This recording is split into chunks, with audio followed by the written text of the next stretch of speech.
कलिकालानले दग्धान् जीवान् स्त्रातुं समुद्यतः राजचन्द्रसुधा सिन्धुर्नमस्तस्मै स्मराम्यहम्।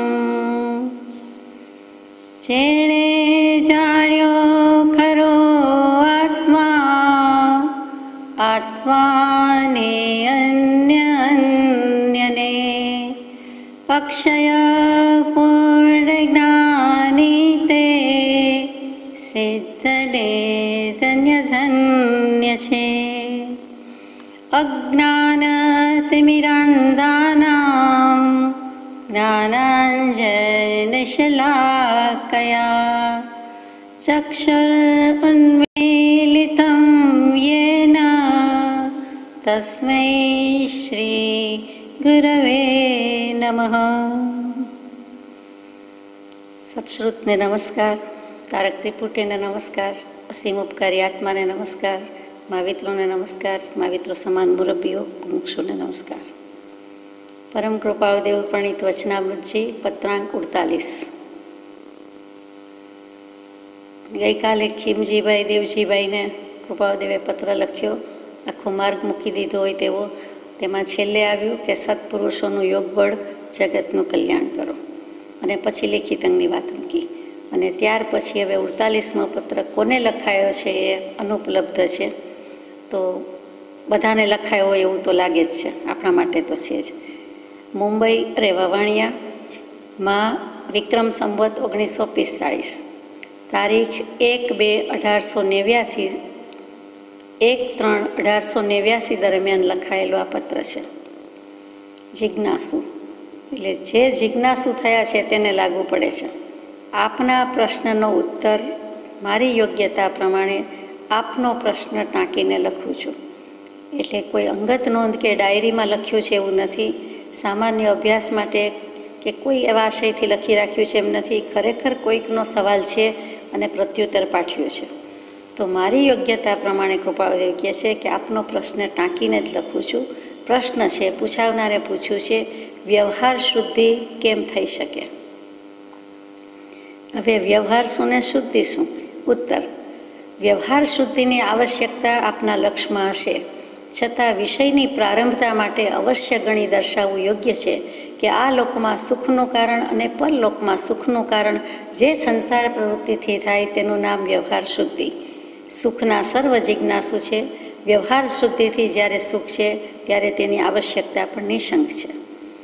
જગતમાં જન્મ્યા, દેહ લીધો, જન્મ ધારણ કરવો પડ્યો, કર્યો, હજુ સંસારમાં છીએ, તો પછી જન્મ મરણના ફેરા હજુ બાકી જે કંઈ હોય તે. તો અહીંયા વ્યવહાર શુદ્ધિ કે જન્મી ગયા એટલે કે વ્યવહાર રાશિમાં તો આવી જ ગયા છે. આ ભવમાં પણ આપણો વ્યવહાર શરૂ થઈ ગયો જન્મી ગયા એટલે. તો વ્યવહાર શુદ્ધિ વિના તો કંઈ છે જ નહીં. એટલે વ્યવહાર કે આચાર મુખ્ય છે એ જણાવે છે કે એની નિઃશંકતા છે, એની આવશ્યકતા જરૂર છે.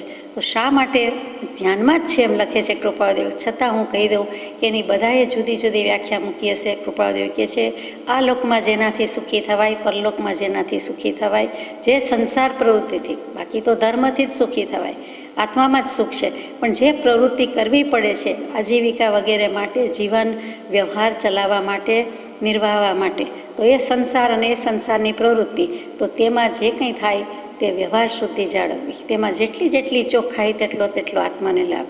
તેનું નામ સીધી સાદી ભાષામાં વ્યવહાર શુદ્ધિ. આમ જુઓ તો આપણા માનવ જીવનમાં કે મનુષ્ય જીવનમાં 3 પાસા મુખ્ય કહેવાય: આચાર, વ્યવહાર અને પ્રાયશ્ચિત. એમાં આચાર પહેલું મૂક્યું છે કે પોતાના વ્યક્તિગત એટલે કે અંગત જીવનમાં વિશુદ્ધ જીવન રાખવા માટેના જે કંઈ નીતિ નિયમ કે ધારા ધોરણ છે તે આચાર, આચરણ જેને કહીએ છીએ તે. ઘરના પરિવારના સ્વજન સંબંધી કોઈ પણ હોય કે બીજા કોઈ જે કંઈ હોય તે પણ વ્યક્તિની રીતે લીધું છે. એટલે વ્યક્તિ અને વ્યષ્ટિ અને સમષ્ટિ. તો અહીંયા અંગત જીવન, વ્યક્તિગત જીવન કહેતા પોતાની પર્સનલ લાઈફમાં પોતાની પર્સનલ જે કાંઈ વાત છે તેમાં અંગત જીવનમાં એમાં જેટલી શુદ્ધિ જાળવવા માટે જે કાંઈ જોઈએ તે નીતિ નિયમ સમજાય તેવી વાત છે. વ્યવહાર શું છે બીજું? તો કે એમાં સમષ્ટિ સમાજ સાથેનો સંબંધ એ વિશુદ્ધ રાખવા માટેના જેટલા કંઈ નીતિ નિયમ, ધારાધોરણ, લેવડ દેવડ, લેણ દેણ, ખરીદ વેચાણ, દાન બક્ષિસ લેવું દેવું, ગુના અથવા તો શિક્ષા, અગર જે કંઈ છે તે એ બધું જ સમાજ સાથેનું ડીલિંગ આવ્યું. પેલું વ્યક્તિગત જીવનમાં આવ્યું, પોતાના એક વ્યક્તિ સંબંધી વાત હતી. અગર તો પોતે જેની સાથે જે કુટુંબમાં રહે છે તેટલા સંબંધી વાત હતી. ખરેખર તો પોતાનું વ્યક્તિગત જ છે, પારિવારિક છે, બહુમાં બહુ સ્વજન સંબંધી છે. પછી આખો સમાજ સંબંધી વ્યવહાર આવ્યો, એમાં આખું દેશ રાષ્ટ્ર પણ આવી ગયું, કેમ કે એનો જ બનેલો છે. ત્યાર પછી શું, તો કે એમાં જે કંઈ ધર્મ વિરુદ્ધ આચરણ થાય છે, આત્મા વિરુદ્ધ થાય છે, જે કંઈ પાપ દોષ તો થાય જ છે, તો તેનું પ્રાયશ્ચિત કરવું, કેવું કરવું, કેટલું કરવું અને ક્યાં ક્યાં ભૂલ, અફસોસ, અજંપો, દુઃખ રાખવું, તે બાબતનું જે છે તેનું નામ પ્રાયશ્ચિત. એટલે તે 3 વ્યવહારથી જ માનવ જીવનનું પાસું પૂરું થાય છે, શરૂ થાય છે. આચાર, વ્યવહાર અને પ્રાયશ્ચિત, આ અનંતા જ્ઞાનીઓએ કીધેલી વાત છે, એનો સાર છે. એટલે અહીંયા વ્યવહાર સુધી મૂક્યું છે, એટલે આપણે વ્યવહાર લેવો પડે. જ્યારે વ્યવહાર અને પરમાર્થ, નિશ્ચય અને વ્યવહાર એ બધું કહેતા હોઈએ છીએ, ત્યારે એક બાજુ મોક્ષ મૂકીએ છીએ, બીજી બાજુ સંસાર મૂકીએ છીએ. બંને એકબીજાના પ્રતિપક્ષી હોય તે મૂકીએ છીએ. પરંતુ પરમ કૃપાળુદેવે આત્મસ્થિતિજીમાં બધું કહી દીધું કે જ્યાં નિશ્ચયની પણ મુખ્યતા છે, પરમાર્થની પણ છે, વ્યવહારની પણ છે, બંને સાથ રહેલ. નય નિશ્ચય એકાંત એ નથી, એવી રીતે બંને સાથ રહેલ છે. એટલે વ્યવહાર, પરમાર્થ બંનેને મૂકેલા છે. જો કે આત્મા એ પરમાર્થ જ સાધવાનો છે, પણ વ્યવહાર શુદ્ધિ વિના, આચાર શુદ્ધિ વિના થઈ શકતું નથી. આચાર વિચારની શુદ્ધિ હોય તો જ આત્મા શુદ્ધ થાય, અંતઃકરણ શુદ્ધ હોય તો જ આત્માના ભાવ પણ શુદ્ધ રહે. એટલે આચારનું આટલું મહાત્મ્ય છે. આપણે અહિંસા પરમો ધર્મ કહીએ છીએ, તો મનુસ્મૃતિ એટલે પહેલી મનુસ્મૃતિ લખાઈ છે. સ્મૃતિ એટલે આપણે વેદ, વેદાંત, શાસ્ત્ર કહીએ છીએ, આગમ કહીએ છીએ, સિદ્ધાંત કહીએ છીએ, તેમ વેદ વેદાંતમાં કેટલીક સ્મૃતિ છે. એટલે એ એક શાસ્ત્રની બેન જ, બીજું કંઈ નથી. પણ તે નર જાતિની બદલે નારી જાતિ મૂક્યું છે. વેદ કેવા, વેદાંત કેવું, વેદાંત દર્શન કેવું, ઉપનિષદ કેવા, અને સ્મૃતિ કે શ્રુતિ કેવી. એટલે તે જ છે, સિદ્ધાંત શાસ્ત્ર જ છે. અને તેમાં મૂક્યું છે તો પહેલી મનુસ્મૃતિ, એમાં આચારની વાત મૂકી. આચાર પરમો ધર્મ, અહિંસા પરમો ધર્મ, તો આચાર પ્રથમ ધર્મ, આચાર પ્રભવ ધર્મ. આચાર પ્રભવ સ્થાન છે, આચાર મૂળ્યું છે, આચાર ઉદ્ગમ સ્થાન છે, ઉગમ સ્થાન છે. કે જો આચાર હશે તો જ વિચાર, અને છેલ્લે જે કંઈ થવાનું છે તે સદાચાર, અને છેલ્લે સદાચારનું પરિણામ તે સતમાં આવીને ઊભું રહેશે, સતની પ્રાપ્તિ થશે, મોક્ષે જશે. એટલે પવિત્રતાનું મૂળ સદાચાર છે, તો પવિત્રતા આવે કેવી રીતે, તો કે આચારની શુદ્ધતા. એટલે આચાર પરમ ધર્મ, પ્રથમ ધર્મ, પ્રભવ ધર્મ. પછી લખ્યું છે શ્રુતિ ઉક્ત સ્માર્ત એવ ચ. એટલે આ શ્રુતિમાંય કહ્યું છે અને સ્મૃતિ ઉપરથી સ્માર્ત થઈ ગયું, તો કે બધી સ્મૃતિમાં પણ અને શ્રુતિમાં કીધું છે. એટલે કે ઠેર ઠેર કીધું છે. તસ્માદ અસ્મિન સદા યુક્ત નિત્યમ સ્યાદ આત્મવાન દ્વિજ. જે ખરો બ્રાહ્મણ છે, જે ખરો આત્માને પામીને રહેવાનું છે, બ્રહ્મની પ્રાપ્તિ કરવી છે, અગર તો જેને આત્માની પ્રાપ્તિ કરવી છે, તેને આ સ્મૃતિનું વચન છે તેની સાથે જોડાણ રાખવું પડશે. એટલે કે આચાર, સદાચાર રાખવો પડશે. એ ચોખ્ખું કહી દીધું. આ પહેલી સ્મૃતિની વાત. છેલ્લી સ્મૃતિ કોણે લખી, તો કે યાજ્ઞવલ્ક્યએ લખી. જે અષ્ટાવક્ર અને જનકજીને યાજ્ઞવલ્ક્યને બધું આવે છે, જે બોધ આપ્યો તો તે એક જનક જેવા જનક નરેશને, મિથિલેશને પણ બોધ આપનાર યાજ્ઞવલ્ક્ય નામના ગુરુ હતા. જેમ અષ્ટાવક્રજી છે તેમ યાજ્ઞવલ્ક્યજી. એ યાજ્ઞવલ્ક્ય અને મૈત્રેયીની વાત કોઈ વાર આપણે લીધી છે. તે જ યાજ્ઞવલ્ક્ય જે કહે છે કે અરે આત્મા સાંભળવો જોઈએ, ધ્યાવવો જોઈએ, જાણવો જોઈએ. એમ જે સ્તુતિ છે એક વેદની શ્રુતિ છે. એ શ્રુતિ કહેનારા કોણ, તો કે યાજ્ઞવલ્ક્યજી. એ યાજ્ઞવલ્ક્યજીને કેમ યાદ કર્યા, તો કે પહેલી મનુસ્મૃતિ સૌથી શરૂઆતમાં થઈ, તે જેમ ઋષભદેવ ભગવાન કહીએ તેમ.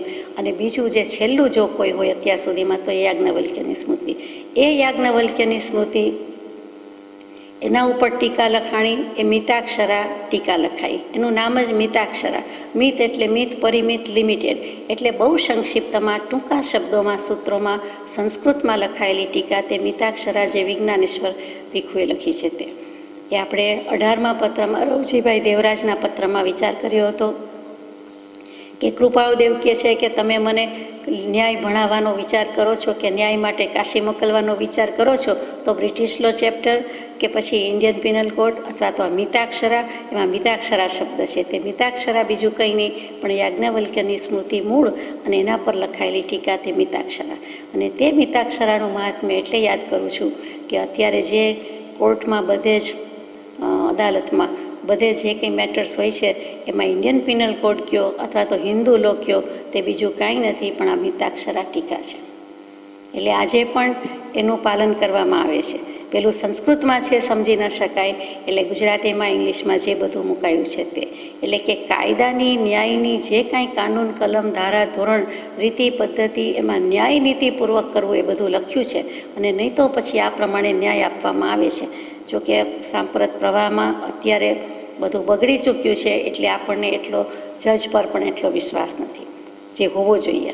કારણ કે જો એવા જજ હોય તો હોય, પણ એવું છે નહીં. બધું ખોટું, અનીતિ, અન્યાય ચાલ્યું છે. એટલે વિશેષ કાંઈ કેવું ગમતું નથી. પણ વ્યવહાર શુદ્ધિમાં આ વાત છે તો એ મિતાક્ષરા ટીકા.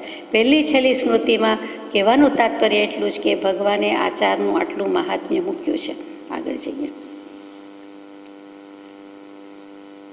વ્યવહાર શુદ્ધિની આવશ્યકતા છે અને નિશંકતા પણ એટલી જ બતાવી છે. પહેલું મૂક્યું છે, જેને ધર્મ સંબંધી કંઈ પણ બોધ થયો છે અને રડવાની જેને જરૂર નથી તેણે ઉપાધિ કરી રડવા પ્રયત્ન ન કરવું જોઈએ.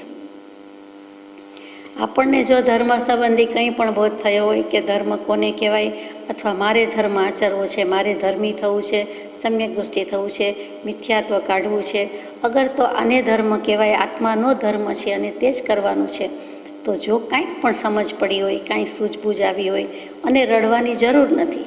રડવું એટલે રડવું, આંખમાંથી આંસુ જાય તે રડવું નથી.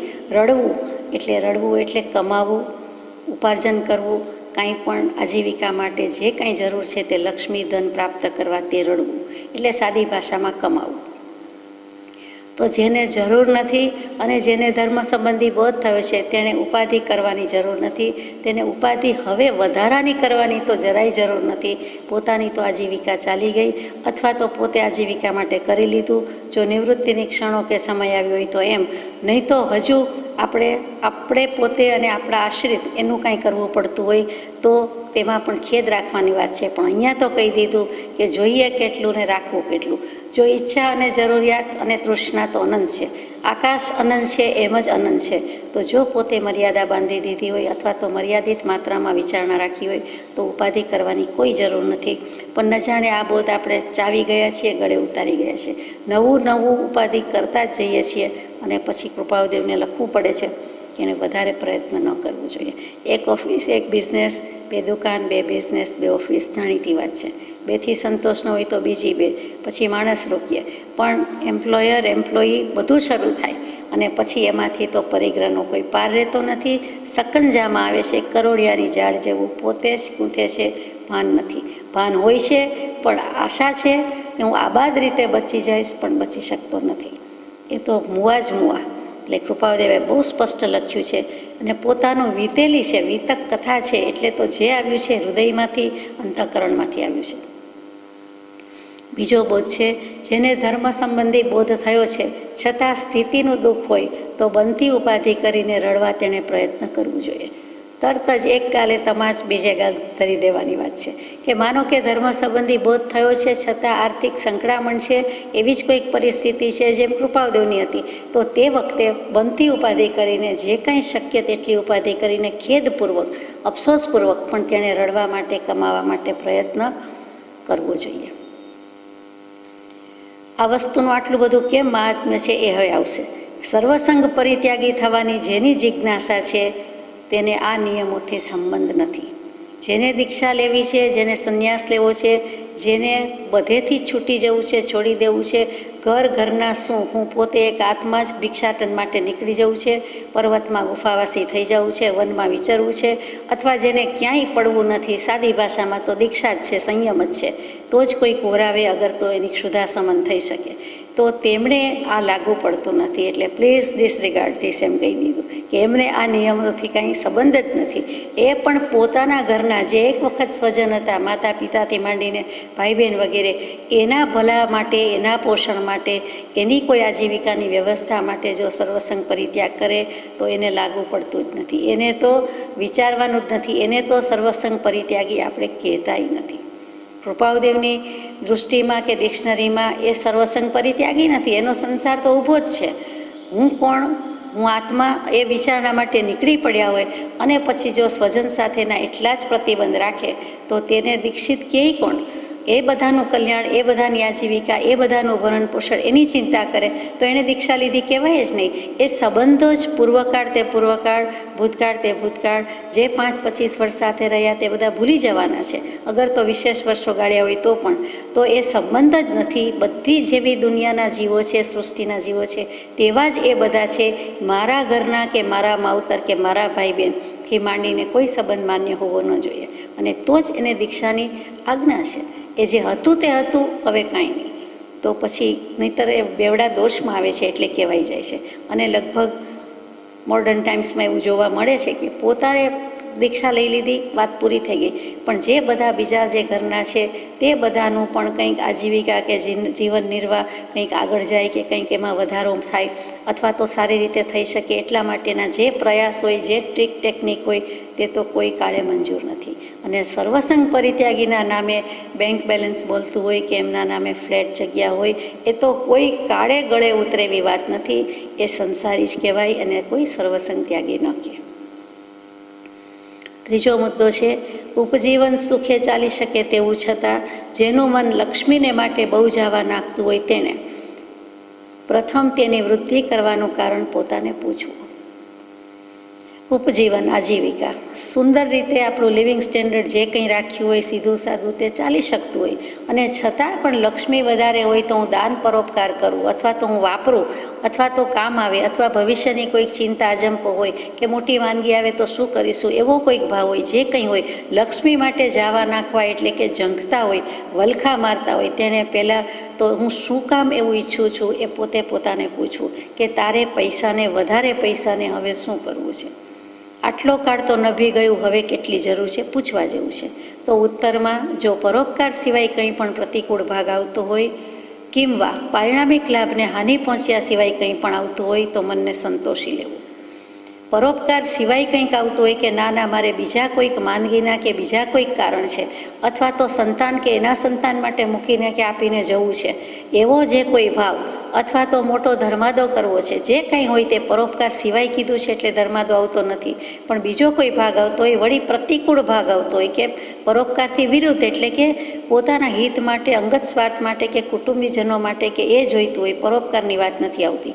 તો અથવા પારિણામિક લાભ શું? તો કે છેવટનો લાભ આત્માનો જ છે, બીજો કંઈ નથી. તો કે આત્મિક લાભને હાનિ ન પહોંચતી હોય, નુકસાન ન થતું હોય તો મનને સંતોષી લેવું, સંતોષમાં રાખવું.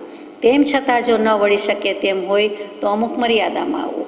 છતાં લક્ષ્મી માટે મન થયા કરતું હોય તો અમુક લિમિટ રાખવી, કંઈક હદ, કંઈક સીમા, કંઈક મર્યાદા, કંઈક અદબ રાખીને વાત કરવી, કોઈક વિવેક રાખીને કંઈક મર્યાદામાં આવવું. એટલે કે મર્યાદા પણ બધા 10 તોલાની ત્રેવડ ન હોય અને 1000 તોલાની છૂટ રાખે. સોનાની વાત કરું છું. ચાંદીમાં પણ 10 કિલોની બદલે 100 કિલોની બદલે 1000 કિલોની છૂટ રાખે. તો એમ પછી અદબ નથી. એમાં મર્યાદા, નિયમ, વ્રત, કોઈ જાતની અદબ આવતી નથી. એમાં એ વિવેક તો એટલું હોવું જોઈએ, એટલું વિવેક પુરસ્સર ધોરણ રાખવું જોઈએ, ભાન રાખવું જોઈએ, એમ કૃપાળદેવ કહે છે. મર્યાદા પણ કંઈક સમજી વિચારીને હોવી જોઈએ, અને તે મર્યાદા સુખનું કારણ થાય તેવી હોવી જોઈએ, તેવી થવી જોઈએ. પછી એટલો અજંપો રહે કે હજુ મર્યાદા પ્રમાણે તો મારી પાસે છે નહીં. એનો અર્થ એમ નથી કે મર્યાદા સુધી પહોંચવાનું છે. મર્યાદા બાંધી એટલે વધુમાં વધુ, અથવા પોતે, પોતાના જે કોઈ આશ્રિત છે તે, અને ખાસ કરીને પોતાના સંતાન, માનો કે 5 સંતાન અને માનો કે 2 સંતાન, અને એ બધા સંતાનના જેટલા ઘર, એમની પાસેનું જેટલું જર જેવરાત, એમની કાંઈ પણ પ્રોપર્ટી, એમનો બિઝનેસ, તો એ બધામાં પણ ભાગીદારી, અથવા તો એ બધામાં પણ એ મારું ગણાય એવો કોઈક ભાવ, અથવા તો જે કંઈ ભાવ હોય તો એ પણ મર્યાદામાં લઈ લીધું હોય, માટે મોટી મર્યાદા રાખે, નહીં તો દોષમાં આવે. તો મોટી મર્યાદા રાખવાની પણ કંઈક ભાન હોય. મર્યાદામાં કહી દેવું જોઈએ કે હવે બહુ થયું, પણ હવે મારે આટલી જ મર્યાદા છે. તો 5 સંતાનના 7-7 ઘર એટલે 35 ઘરની છૂટ રાખે તો એને મર્યાદા કોઈ કહેતું નથી, કહી શકાય નહીં. શબ્દથી છે, ભાવથી નથી. એટલે ત્યાં વિચારવા જેવું છે. ઉલટું એમ મર્યાદા રાખીને કહેવું જોઈએ કે મારે આટલા જ ઘર મોકળા છે, અને એટલે હું હવે તમારા એકેય ઘરે નહીં આવું, અથવા તો તમારું એક જ ઘર માન્ય છે અથવા એકેય ઘર માન્ય નથી, કેમ કે મેં છૂટ રાખી નથી. આવો કંઈક વિચાર હોવો જોઈએ. આ સમજવા માટે વાત થાય છે. આ બધા આપણા જીવનને સ્પર્શતી વાત છે એટલે કહેવાય જાય છે. ચોથો બોલ છે પરિણામે આર્ત ધ્યાન ધ્યાવાની જરૂર પડે તેમ કરીને બેસવાથી રડવું સારું છે. માનો કે નિયમ કરી લીધો, મર્યાદા કરી લીધી, અથવા તો ભગવાનનો બોધ લાગ્યો, કૃપાળુદેવનો એમ થયું કે હવે વધારેની શું જરૂર છે, લિમિટમાં આવી ગયા અને ખૂબ સંતોષ રાખીને સમાધાનપૂર્વક, આશ્વાસનપૂર્વક ટેસ્ટથી જીવીએ છીએ.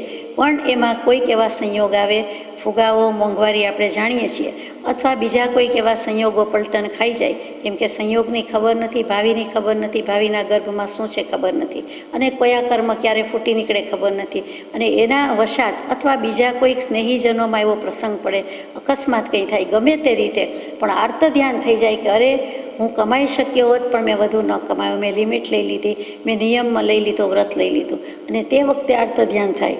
અગર બીજા કેટલાક જીવ સાથે સાથે હતા, તે બધા કેટલા આગળ ગયા અને મેં ન કર્યું, મેં નિવૃત્તિ લઈ લીધી એટલે આવું થયું, એમ કંઈક એવો ભાવ આવી જાય તો જ્યાં આર્ત ધ્યાનનો સંયોગ આવે, ઈષ્ટનો સંયોગની બદલે વિયોગ થાય, અનિષ્ટનો સંયોગ થાય, અગર તો કોઈકનો દેહ છૂટી જાય અને કોઈક જવાબદારીનું પોટલું એકદમ જ આવી જાય, ગ્રાન્ડ ચિલ્ડ્રનનું જવાબદારીનું પોટલું આવી જાય, કેટલાક ફેમિલીમાં એવું બનતું હોય છે, તો ત્યારે આપણને ખ્યાલ આવે કે અથવા તો જીવને આર્ત ધ્યાન થવાનો પ્રસંગ પડે છે, તો જો તેવું થઈ જાય તો તેમ કરીને બેસવા કરતાં રડવું સારું છે.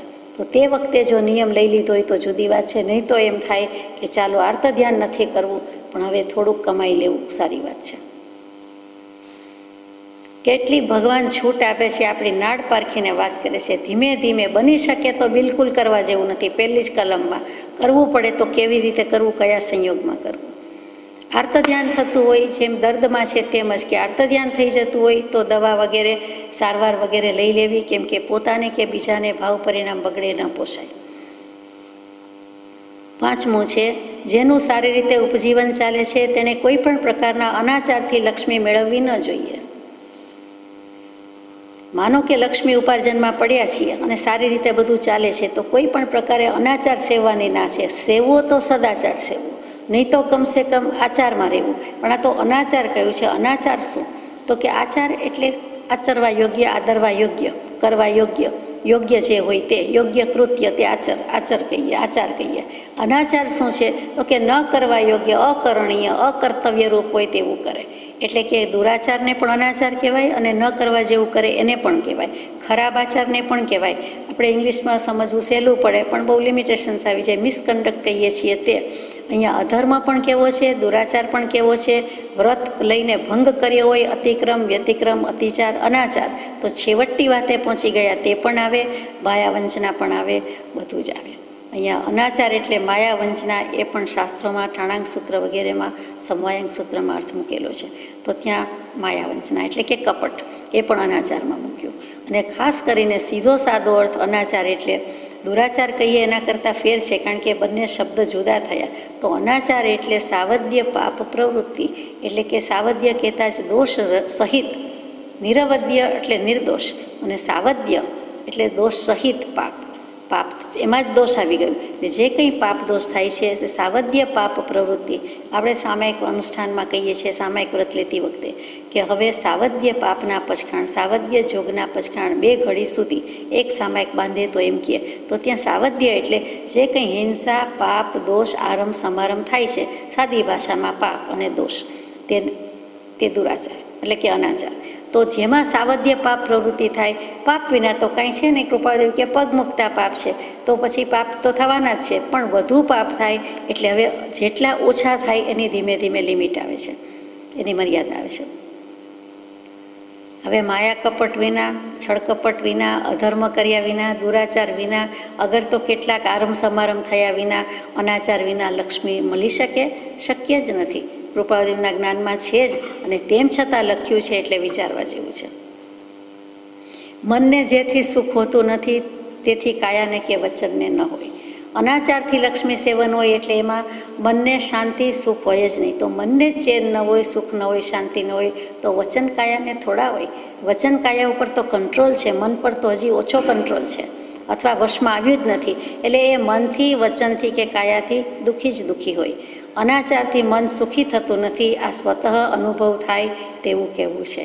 કૃપાળુને પોતાને અનુભવ છે અને આપણને પણ અનુભવી રહ્યા છીએ. કદાચ કબૂલાત નથી, એકરાર નથી. આપણે જાણીએ છીએ કે જેટલી જર જમીનને જોરું કજિયાના છોરું, જેટલો આરંભ સમારંભ પરિગ્રહ વધારે તેટલી ઉપાધિ વધારે જ છે. જન્મ મરણ છે એ જ ઉપાધિ છે, સંસાર છે તે જ ઉપાધિ છે. તેમાં વળી આપણે વધારો કરીએ છીએ, ગુણાકાર કરીએ છીએ, સરવાળા કરીએ છીએ. અનાચાર શબ્દ તો બહુ યાદ રાખવા જેવો છે, પાછળ પછી આવવાનો જ છે. એટલે ન ચાલતા ઉપજીવન માટે કંઈ પણ અલ્પ અનાચાર સેવવો પડે તો મહાશોચથી સેવવો, પ્રાયશ્ચિત્ત ધ્યાનમાં રાખવું અને સેવવામાં નીચેના દોષ ન આવવા જોઈએ.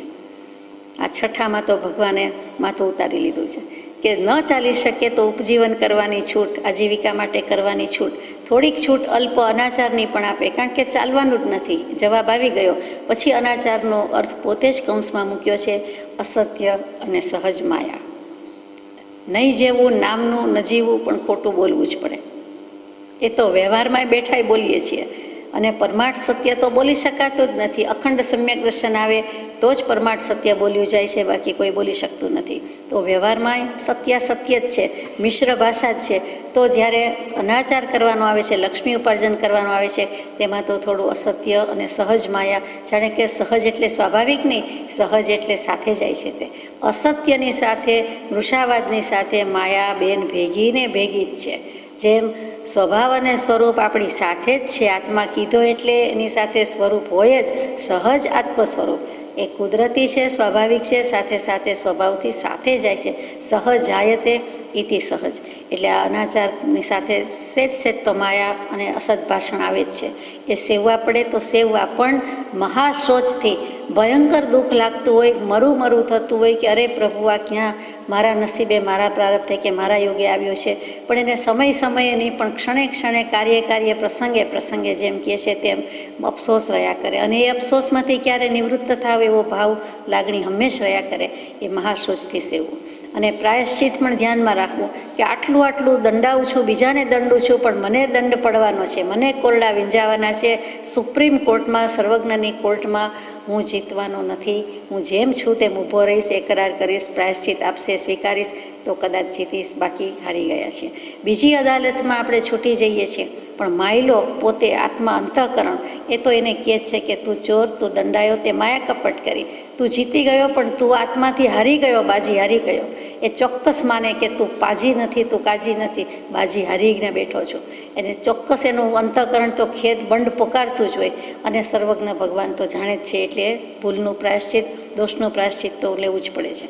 પણ પ્રાયશ્ચિત લેવા કરતાં મૂળમાં આપણને ભગવાન એમ શીખવાડે છે કે મૂળિયું વાયવું જ શું કામ, પાપનું બીજ વાયવું જ શું કામ, તો લણવાનું થાય, તો ભોગવવાનું થાય, તો નવા કર્મ બંધાય, વગેરે વગેરે. અને ધ્યાન રાખવું પડે, વળી નિર્જરવા પડે, ખેરવા પડે, તો વધારે બાંધ્યા જ શું કામ. એટલે પહેલાં તો ના જ પાડી કે કરવા જેવું જ નથી. વળી પ્રાયશ્ચિતની વાત કહી, અને છેલ્લે એટલે આચાર વ્યવહાર પ્રાયશ્ચિત વાત અહીંયા પૂરી થઈ. હવે ધીમેકથી કહી દે છે કે આ બધા સેવનમાં નીચેના દોષ ના આવવા જોઈએ. હવે દોષ ઘણા બધા છે, અને એ દોષમાં તો બધું ઢગલા બંધ વાત આવે છે કે કયો ન થાય એ સવાલ છે. બધા થાય જ, એટલે જ કૃપાવલી કહે છે કે અઘરું જ છે, તો એ બધામાં પડવું ન હોય તો કાંઈ કર નહીં. પણ કાંઈ કર્યા વિના રહેવાય તો કે આપની જેમ સમાધિ લઈને બેસી જવાય તો કે થઈ શકે તો તે કરવું. હાથ પગ વાળી દીધા અને નેણ ઢાળી દીધા, કાંઈ કરવાનું નહીં. તો એવી રીતે સમાધિમાં રહી શકાય તો કે કલાક 2 કલાકની સ્થિરતા પણ નથી રહી શકતી. કેટલી બધી તો તન મનની ચંચળતા છે, અસ્વસ્થતા છે. કેમ તો કે અનાદિકાળથી આરાધી છે, નિરંતર આરાધન કર્યું છે, એટલે સ્વસ્થતા પ્રત્યે આવું દુર્ગમ થઈ પડે છે. હવે દોષની વાત છે. પહેલો દોષ છે કોઈથી મહાવિશ્વાસઘાત. એક તો વિશ્વાસઘાત જ મહાદોષ, એમાં વળી લખ્યું કે કોઈથી મહાવિશ્વાસઘાત. મોટામાં મોટો શબ્દ શું તો કે શ્રદ્ધા અને વિશ્વાસ. શ્રદ્ધાથી તો આપણે એમ કહીએ કે વિશ્વાસે તો વાણ ચાલે, અને અગાઉ ચાલતા જ.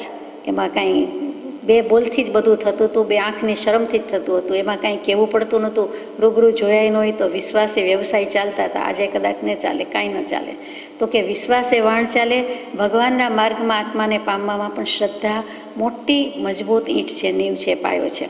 તો એમાં શ્રદ્ધા નથી તો કાંઈ નથી, તો વિશ્વાસ નથી તો વ્યવહાર જ નથી, દુનિયામાં કાંઈ નથી. એવા વિશ્વાસનો કોઈ ભંગ કરે, ઘાત કરે વિશ્વાસ હણી નાખે એટલે શું? કોઈએ જે કાંઈ કહ્યું હોય એથી જુદું કહેવું.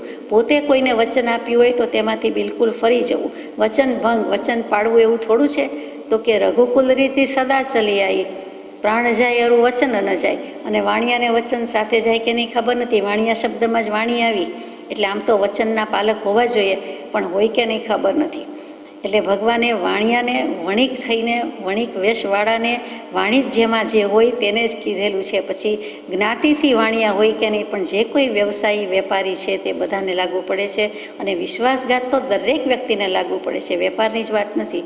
લેતી દેતી કંઈ પણ આવી તો કે વચન, હાથી દાંત યાદ આવે, હાથીના દાંત યાદ આવે કે એ બહાર નીકળ્યા તે નીકળ્યા, કદી પાછા જાય નહીં. એ પ્રાણ જાય પણ એના દાંત પાછા ન જાય. એને તોડે, હાથી દાંત લેવા હોય તો હાથીને મારી નાખે, પોતાના પ્રાણ ગુમાવી દે, પણ બે દાંત કોઈ દિવસ પછી બહાર નીકળેલા પાછા ન જાય. સજ્જનના બે બોલ પણ એવા જ હોય, એ કોઈ દિવસ બહાર ન જાય. એટલે કે પાછા ન વળે. રામને પણ રામનું વચન એનું એક જ બાણ, બાણ પણ એક જ વાર હોય, વચન પણ એક જ વાર બોલે, બીજી વાર બોલે જ નહીં, અને બીજી વાર બાણ લગાવે જ નહીં, કેમ કે એક જ એકે હજારા, એકે પૂરું થઈ જાય. એવી રીતે સજ્જનના બોલ, સત્પુરુષના બોલ, એની આજ્ઞા, એમાં પણ કાંઈ મિનમેક ન હોય, ફેરફાર ન હોય. તો એ જ સજ્જન કે એ જ સત્પુરુષ આપણે ન હોઈએ તો પણ સદગૃહસ્થ કે મુમુક્ષુ, તો એના પણ બે બોલની કિંમત હોવી જોઈએ, વચનની કિંમત હોવી જોઈએ.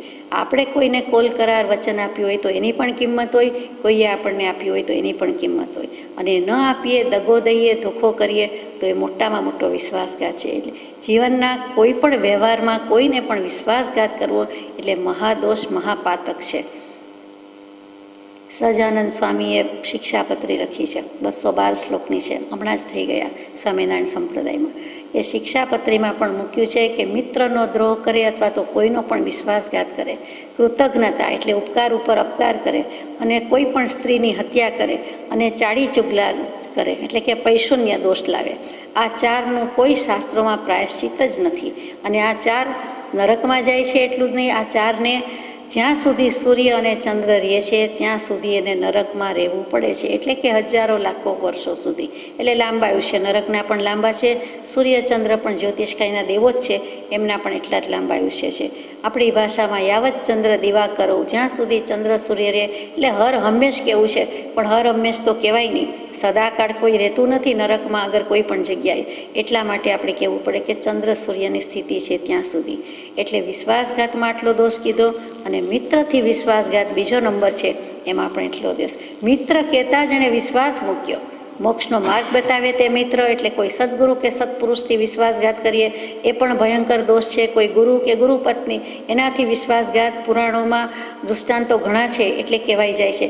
એ કરવા જેવું જ નથી, એ સવાલ જ નથી. અને આપણે એ લાગુ ન પડતું હોય તો અત્યારના વ્યવહારમાં પણ કરવા જેવું નથી.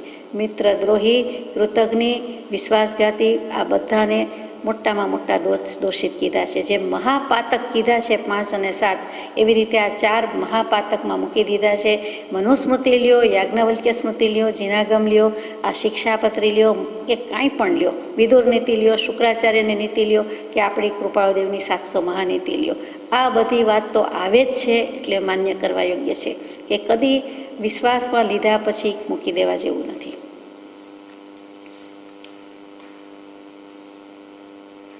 ત્રીજો દોષ છે કોઈની થાપણ ઓળવવી. થાપણ, એસેટ્સ, અમાનત એ મૂકી જ હોય કે આ આવી જગ્યાએ રાખું છું, વિશ્વાસપૂર્વક મૂકી હોય અને એ ઓળવી જવી. એમાંથી આપણે બધું ચાવ કરી જવું, ઓહિયા કરી જવું, એ પણ આનો જ દોષ છે. વિશ્વાસઘાતમાં જ સમાવેશ પામે, છતાં કૃપાદેવે જુદું મૂક્યું છે. આ ત્રીજા વ્રતનો અતિચાર છે કે કોઈએ ગમે તે મૂક્યું હોય, કોઈ પણ વસ્તુ મૂકી હોય, કોઈ પણ ડોક્યુમેન્ટ મૂક્યું હોય, કોઈ પણ સોનું ચાંદી મૂક્યું હોય, તો એમાં કાંઈ પણ આટલા બધા વધતા જતા ભાવોને હિસાબે અથવા એને શું ખબર પડશે, એટલે 24 કેરેટ 22 કેરેટની બદલે 14 કેરેટનું મૂકી દેવું, 10 કેરેટનું મૂકી દેવું, અગર તો ગોલ્ડ ફિલ્ડ મૂકી દેવું, અથવા તો જે કંઈ કહો તે થોડોક પણ ફેરફાર એમાં કરવાની આપણને છૂટ નથી. સારું કરવાની પણ છૂટ નથી. જે મૂક્યું હોય તે જેમ છે તેમ આપવું જોઈએ. એમાં અમે યલો ગોલ્ડનું વ્હાઇટ ગોલ્ડ કરીને આપીએ શું વાંધો છે? તો અમે સારું કરીને આપ્યું એમ ન ચાલે. અમે તમને પ્લેટિનમ આપીએ, અમે એટલા જ ભાવમાં સિલ્વર આપી દઈએ, પેલું અમે વાપરી નાખ્યું, ન ચાલે. એવો એકરાર કરે તોય સારી વાત, એની બદલે બિલકુલ તમે આપ્યું હતું જ ક્યાં, અથવા મને ક્યાં આપ્યું હતું, અથવા તમે પાછું એમાંથી લઈ ગયા હતા, હવે મારી પાસે નથી, આવું બધું અત્યારના વ્યવહારમાં ઘણી બધી વ્યવહાર પટુતા ને વ્યવહાર કટુતા સાંભળવા જોવા મળે છે.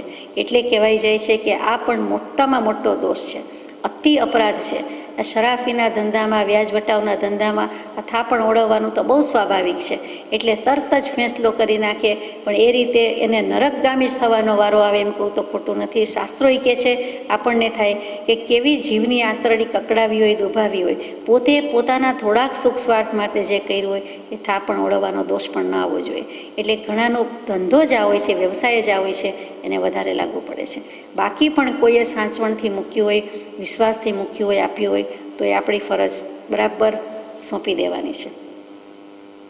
ખોટી સહી કરાવી લઈએ, કોરા પેપર ઉપર સહી કરાવી લઈએ, પછી જેમ તેમ કરવું એ પણ થાપણ ઓળવવા જેવું, વિશ્વાસઘાત જેવું, એની જ બેન, એના જ ફેમિલીનો એ દોષ છે, એ પણ બિલકુલ કરવા જેવો નથી. ચોથું, વ્યસનનું સેવવું. વ્યસન શબ્દ જ મજાનો છે કે વી વત્તા અસ શબ્દ મજાનો છે, એમાં એનો અર્થ આવી જાય છે. વ્યસન પોતે તો ખરાબ જ છે. અસ્ત થવો, જે સૂર્યોદય ગમે છે, ચંદ્રોદય ગમે છે, અસ્ત બહુ ગમતો નથી. તો આપણા પણ જીવનમાં બધા ગુણનો અસ્ત થઈ જાય છે. જે કાંઈ ઉન્નતિ આબાદી હોય છે એ વિનાશ નોતરે છે, વિશેષ પ્રકારે નોતરે છે. તેનું નામ વ્યસન, વિવત્તા અસ કહ્યું છે. એટલે વ્યસન તો સેવાય જ નહીં. એકેય વ્યસન કહેવું કોને તો કે અસ્ત કરાવે તે, અને એવી કોઈ કુટેવ કે જેના વગર આપણને ચાલે જ નહીં, તેનું નામ વ્યસન. એટલે કે લત, પણ લત કેવી તો કે લાત જ મરાવે એવી છે, લાત જ મારતી જાય છે, તેમ છતાં આપણે સમજતા નથી. ગધેડો કોઈને એક લાત મારતો હોય, અગર તો કાંઈ એવું તોફાન કરતું હોય, અગર આપણને કોઈ વખત મારી દે રસ્તામાં જતા હોય ને, તો પણ આપણને જીવનભર યાદ રહે છે. તો આ વ્યસન છે, લત છે, એ તો વારંવાર જ્યારે જ્યારે યાદ કરીએ છીએ ત્યારે એ લાત જ મારે છે, પણ જીવ સમજતો નથી. એમાં આપણને કૃપાદેવની તો અનંતી કૃપા છે કે 7 વ્યસનના ત્યાગનો નિયમ જ આપી દે છે અને આપણે લઈ લઈએ છીએ. એટલે મહા ભયંકર પાપમાંથી આખી જીવનનો લઈ લીધો હોય. એટલે કોઈ દિવસ અનાર્ય દેશમાં જઈએ તો પણ, અથવા સ્થળાંતર કરી જઈએ તો પણ, અને ભવાંતરે જો ભેગા લઈ જઈએ એ ભાવ, તો આપણને ભવાંતરે પણ કેટલો લાભ થાય કે પૂર્વના સંસ્કાર હોવાથી કેટલુંક આપણને ગ્રાહ્ય થતું જ નથી. ખાદ્ય અખાદ્ય, પેય અપેય, ભક્ષ્ય અભક્ષ્ય બધો વિવેક સ્વાભાવિક રહે છે, કેમ કે ભવાંતરે પણ એવા સંસ્કાર લઈ જઈ શકીએ છીએ. તો એ કેટલી મોટી કૃપા છે. તો 7 વ્યસનનો નિષેધ કરાવ્યો છે, આપ જાણો છો. એમાં જુગાર, શિકાર, પરસ્ત્રી ગમન, પરપુરુષ ગમન, મોટી ચોરી, વેશ્યાગમન, મદ્યપાન વગેરે વગેરે છે. તો આ એક વ્યસન વિશે કહીએ તેટલું થોડું છે, પણ આપણે જાણીએ છીએ કે આ વ્યસનમાં આપણે તો પડતા જ નથી. કેમ વ્યસનમાં આટલું બધું શું ખરાબ હશે? તો કે એક વ્યસન આવ્યું એટલે બધાને કવર કરી નાખે, બધા જ લઈ આવે છે, બધાને ગુણાકાર કરી નાખે છે. એક ટીપું પીવે એટલે ખલાસ. ચેમ્પિયન જીવનમાં કદાચ એક ટીપું ચાખ્યું હોય તો પણ એનું સત્યાનાશ છે, જે માને કે નહીં. એક વખતમાંથી જ બધું થાય છે, અને તે વખતે ક્ષણાર્ધ માટે લીધું પીધું હોય તો પણ પછી પેગની એની તો વાત જ નથી, તો પણ એને મહાદોષ થયો ને થયો. એ વખતે એને સ્વરૂપનું ભાન બિલકુલ ગયું, અને એને કારણે જે મોહ મદિરા છે એ પણ એ જ છે. તો કૃપાદેવ કહે છે કે એ પણ ઘેલછા જ છીએ, એક જાતના આપણે છાકટા જ થઈને ફરીએ છીએ જ્યાં સુધી મિથ્યાત્વ છે તે. પણ અહીંયા તો સ્વરૂપ પોતે કોણ છે, શું છે, ક્યાં છે, દિવસ છે, રાત છે, કાંઈ ખબર પડતી નથી. શું ખાઉં છું, પીવું છું, કાંઈ નથી, કોઈને ઓળખી શકતો નથી. પોતે શું છે એનું ભાન જ નથી, એવું ભાન ગુમાવી બેસે એટલે એ પણ ન ચાલે. એકવાર કે અનેકવાર વ્યસન તે વ્યસન, અને એમાંથી જ ટેવ પડે, એમાંથી જ વધારે ડેવલપ થાય, એટલે કરવા જેવું નથી. અને વ્યસનથી થાય છે શું તો કે કાવ્યશાસ્ત્ર વિનોદેન કાલો ગચ્છતિ ધીમતામ વ્યસનેન તું મૂર્ખાણામ નિદ્રયા કલહેનવા. આ તો ઊંઘ્યા જ કરે છે, ઊંઘી જાય છે, આમ પણ ઊંઘતો જ કહેવાય. પછી કજિયા, કલશ, ક્લેશ, કલહ, કંકાસ બધું કર્યા કરે છે, અને કાંઈ ને કાંઈ નહીં તો મૂર્ખાઈ કરે છે, પ્રમાદ કર્યા કરે છે. જે કોઈ વ્યસની છે એ તો મૂર્ખા કે મૂર્ખા જેવા જ છે. એ નિદ્રામાં, ક્લેશ કંકાસમાં એમાં જ સમય ગાળે છે.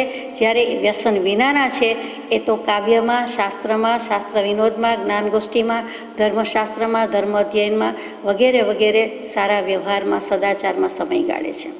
જેમાંથી નશો તે લવું નહીં, સૂંઘવું નહીં, કરવું નહીં, ખાવું નહીં. નશો શેમાંથી? વ્યસન ઘણી વસ્તુના હોય, એમાં મુખ્ય તો કે હશીશ, ગાંજો, અફીણ, ચરસ, ભાંગ, કોકેન, અને છેલ્લે બાકી રહે તે જ્યાં નજરે પડે છે, જ્યાં નજર મારી ઠરે યાદી ભરી તમાકુની. જ્યાં જુઓ ત્યાં તમાકુ.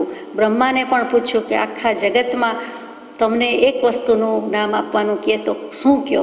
ચાર મોઢા, ચારે દિશામાં તમાકુ, તમાકુ, તમાકુ. એના પરથી તમખી શબ્દ આવ્યો. એ જ તંબાકુ કોઈને કોઈ ફોર્મમાં, કોઈને કોઈ સ્વરૂપમાં બધાને તમાકુ સેવન કરતા જોઈને એમ લાગે કે ભગવાને વ્યસન ત્યાગ ઉપર તો કેટલો ભાર મૂક્યો છે. આ વ્યસન સેવીને જવું છે ક્યાં? એક વખતની વાત, એક મનુષ્ય બીજાને પૂછે છે કે તું કોણ છે? સામે છે એ મનુષ્ય નથી, વનસ્પતિ કાંઈનો જીવ જરૂર છે, આત્મા જરૂર છે. એ કહે છે હું આત્મા જ છું, હું જીવ જ છું, તમારા જેવો જીવ જ છું, મારું નામ તમાકુ. પછી મનુષ્ય પૂછે છે અહીં ક્યાંથી આવ્યું, અહીં આપનું આગમન ક્યાંથી આવવું થયું? જેમ આપણે પૂછીએ છીએ તેમ. તો કે સમુદ્રની પેલી બાજુના કાંઠા પરથી આવ્યું. એની ઉત્પત્તિ સ્થાન એમ બતાવે છે, આ સાગરની પેલે પાર આપણે કહીએ તેમ દૂર સુદૂરથી આવ્યું. પછી મનુષ્ય કહે છે કે તું કયા રાજાનો સેવક છે કે દંડધારી છો? રાજાશાહી હોય એટલે કે તો કે ખબર નથી, મને ન ઓળખ્યો. આ શાસન કોનું છે? અત્યારે કલી રાજાનું ચાલે છે, કળિયુગ છે, કળીનું શાસન છે. તો હું કળિયુગનો પ્રતિનિધિ છું, કળી રાજાનો સેવક છું. અને ખબર નથી કે ચારે વર્ણ જે મનુ મહારાજે આપ્યા છે, સતયુગની વાત કરે કે ચારે વર્ણ, ચાર આશ્રમ, ચાર વર્ણ, એ બધા અને 84 લાખ જીવીઓની, તો એ બધાને અને 18 આલમ, તમે જ્ઞાતિ પ્રથા બદલી નાખી હોય તો 4 વર્ણની બદલે 18 આલમ, તો કે બધાને બળાત્કારે પણ હું ખવડાવી દઉં, પીવડાવી દઉં, કે હું એમનામાં પ્રવેશી જાઉં અને એમનું નખોદ વાળી દઉં કે સત્યાનાશ વાળી દઉં, એ મારું કામ છે. આ ચેલેન્જ લઈને હું આવ્યો છું. આ સેવક જેવો તેવો નથી, એમ તમાકુ કહે છે. કૃપાળદેવ કળિયુગના પેલોય કળિયુગ પ્રવેશવાની વાત કરે છે. એ વાર્તા તો બીજી છે. તો કે મુગટમાં, રાજાના મુગટમાં કળિયુગ બેસી ગયો, પ્રવેશી ગયો, ભલે પ્રવેશી ગયો. અમે પણ કળિયુગમાં જન્મ્યા, કૃપાળદેવ કહે. તો કળિયુગના એક એક માનવીને કહીએ છીએ કે સમય માત્રના નવકાશે આખો લોક સ્વસ્વરૂપ પ્રત્યેવો કમસે કમ સ્વભાવમાં રહેવાની, જીન પ્રવચનની આજ્ઞામાં રહેવા માટે, એમાં એડમિશન લેવા માટે પાયાની પૂર્વ શરત જે છે તે 7 વ્યસનનો ત્યાગ તો કરો. એટલે કૃપાળદેવે એની સામે જાણે કે ચેલેન્જ લીધી છે, પડકાર ફેંક્યો છે અને કહ્યું છે કે આવી જાય. એ કળિયુગથી પણ બાકાત રહેવું હોય તો સતયુગ છે, સત બધા પાસે છે, ખાલી એને લાગતું નથી, એને પ્રગટતું નથી. એ જ જીવનો મોહ છે. તો એ જો 7 વ્યસનનો ત્યાગ કરશે તો એના બારણા ખુલ્લા છે. કેટલાય જીવોને અમે આ પડકાર ઝીલીને કહીએ છીએ. કૃપાળદેવ કહે છે કે ભલે હોય કળિયુગ, ભલે હોય કળિયુગમાં અમે જન્મેલા રાજચંદ્રજી, પણ વ્યસનનું સેવવું તો ખરાબ જ છે. મહાનીતિમાં પણ મૂક્યું છે, બીજે બધે પણ મૂક્યું છે.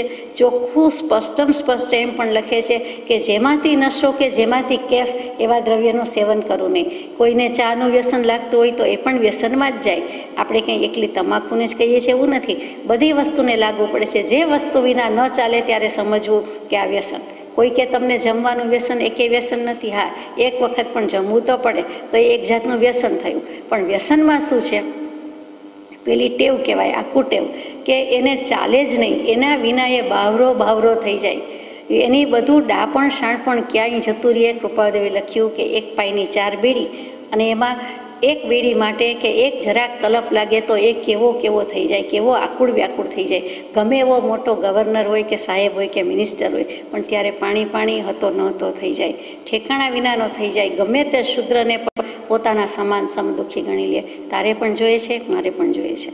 તો તે આ વ્યસનની ના છે. વ્યસનનું સેવનાર કૃપાળદેવનો મુમુક્ષુ નામ લેતો હોય તો એને એકેય વ્યસન ન હોવું જોઈએ. કોઈ વાર તો એમ થાય કે કદાચ આપણે ચા દૂધ વાપરતા હોય તો એનું પણ વ્યસન રૂપે તો ન જ હોવું જોઈએ. કંઈક લેવું જોઈએ તો લઈએ, પણ આપણને એના વિના ન ચાલે એમ ન હોવું જોઈએ.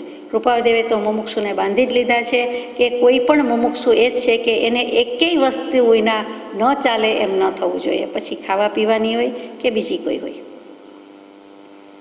વ્યસન મુક્તિ વિશે તો જેટલું કહીએ તેટલું થોડું છે, પણ વ્યસન યુક્ત એની સાથે જોડાયેલા છીએ તો વ્યસન મુક્તિની શું વાત કરીએ. ફરી કોઈ વાર. 5મું, મિથ્યા આડનું મૂકવું. આડ શું? દેહની આપણે આડ પંપાળ કરીએ છીએ, સાર સંભાળ લઈએ છીએ, જાળ જંજાળ કરીએ છીએ, પણ આડ શું? તો કે અહીંયા આડ આ વત્તા અલ, એટલે કે મિથ્યા અપવાદ, લોકાપવાદ કહીએ તે, કે કોઈની પ્રતિષ્ઠાને હાનિ પહોંચે, આબરૂને ધક્કો વાગે અને જીવન બરબાદ થઈ જાય એવો કંઈક એના પર ઇલ્ઝામ લગાવવો, આક્ષેપ મૂકવો, આરોપ લગાવવો, ખોટી રીતે કહેવું, તેનું નામ આડ. સાચું હોય અને કહીએ અને ખોટું હોય ને કહીએ, બેમાં ફેર છે. સાચું ખોટું બંને હોય, સાચું પણ હોય અને આપણે કહીએ તો એમ થાય કે એમાં શું મેં સાચું કહ્યું, પણ એ નિંદા છે. ત્યાં એ આડની જ બેન કે ફેમિલી છે તો ત્યાં નિંદા ખાતે જાય છે. પણ ખોટું હોય અને આપણે કહીએ કે ના આમ જ છે, એટલે કે આક્ષેપ કરીએ, આરોપ કરીએ, તો એ આડ છે. આડ જેવું પણ કોઈ મોટો દોષ નથી. ગાળ આપવામાં જેટલું પાપ છે એના કરતાં પણ આડ આપવામાં વધારે પાપ છે, વધારે ભયંકર છે. અને રાજકારણમાં તો ખાસ હોય કે તરત જ છેવટની કક્ષાનું જ આડ આપવામાં આવે. એવું જ હવે ધર્મના ક્ષેત્રમાં થઈ ગયું છે કે એક કોઈના ચારિત્ર પર શંકા આવી જાય અને એક કોઈના ઉપર તરત જ પૈસાનો ઇલ્ઝામ આવે. આ બે મોટામાં મોટા આડ લગભગ દરેકને વાત કરવામાં આવી જતા હોય. પ્રતિસ્પર્ધીને પાડી દેવા માટે કે પ્રતિસ્પર્ધી ઉપર જૂઠા આડ ચડાવવા, લગાવવા, મૂકવા એટલે સામાન્ય માણસને પણ આવડે, નાના બાળકને પણ આવડે. એ અત્યારના કળિયુગનું લક્ષણ છે. આ બધા જાણે કળિયુગના લક્ષણ દેખાય. તો એમાં પણ મિથ્યા આડ, જો સાચું હોય ને કહે તો એ નિંદા છે, અને મિથ્યા એટલે મિથ્યા. એ કરવા જેવું જ નથી, છતાં બધા કરે છે.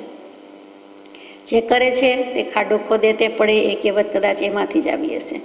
એમાં પણ શિક્ષાપત્રીમાં સહજાનંદ સ્વામીએ ખરેખર કીધું છે કે આડ જેટલો કોઈ મોટો દોષ નથી. એટલે વિશ્વાસઘાત, આડ, એવા બધા કૃતજ્ઞતા, એવા 4-6 દોષ લીધા છે. એમાં આડ પણ મૂકેલું છે. સીતાજીના આડની ખબર છે, લોકાપવાદની ખબર છે, મિથ્યાપવાદની ખબર છે, એટલે વિશેષ કહેવાનું રહેતું નથી. છઠ્ઠું છે ખોટા લેખ કરવા.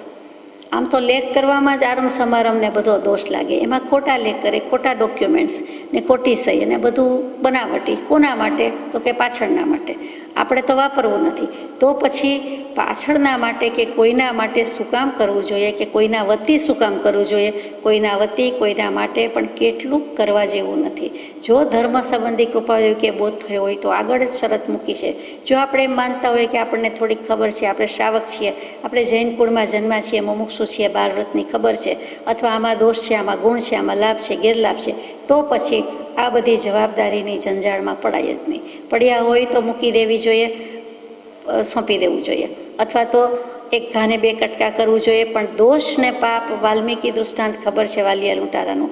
પત્ની જેવી પત્નીએ અને પરિવારે કહી દીધું કે તે દોષ કર્યો, તે ચોર લૂંટફાટ કરી, તો તને દોષ, એમાં અમે ભાગીદાર નહીં.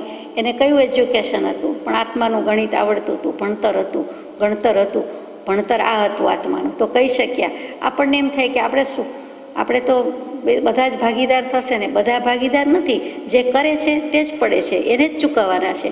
એટલે ખોટા લેખમાં, આમ તો લેખમાં જ વાંધો છે, પણ ખોટા લેખમાં તો કરાય જ નહીં, સવાલ જ નથી. મને તો સમજાતું જ નથી. સાંભળો તો કે કોર્ટ જેવી કોર્ટ કે જજ જેવા જજ કે એમ કહી દે કે ખોટામાં સહી કરી. સાંભળવું જ ગમે નહીં, કે વાંચતું જ વિચાર કરતા થઈ જાય કે ખોટું અને સહી કરે તે સહી એટલે જ સાચું. સહી સિગ્નેચર, પણ સહી આપણે કહીએ ને કે સહી બાત હે, તો પછી સાચી વાત છે, સાચી વાત છે, ખરું છે, તો પછી પોતે ખોટામાં ખરું સાઇન કરી મૂકી દે, ખબર પડતી નથી. ખોટા લેખ કેવી રીતે થાય છે. 7મો, હિસાબમાં ચૂકવવું. ચાલો, આ બધામાં ન થઈ શકે તો કે હજુ આવી જાઓ. એટલે કરોડિયાની ઝાડ એક વધારે ચાલે છે કે ગણવામાં ભૂલ પાડી દે અને કરાવી દે, પોતે કરે, બીજાને કરાવે. હિસાબમાં ભૂલ કરાય તો કે 17 5 95. આપ કહેશો કે 17 5 85, 85, પણ કૃપાદેવે જ મૂક્યું છે કે 17 5 95 2 મૂક્યા છૂટના, અને 100 લાવો 100 રૂપિયા એમ.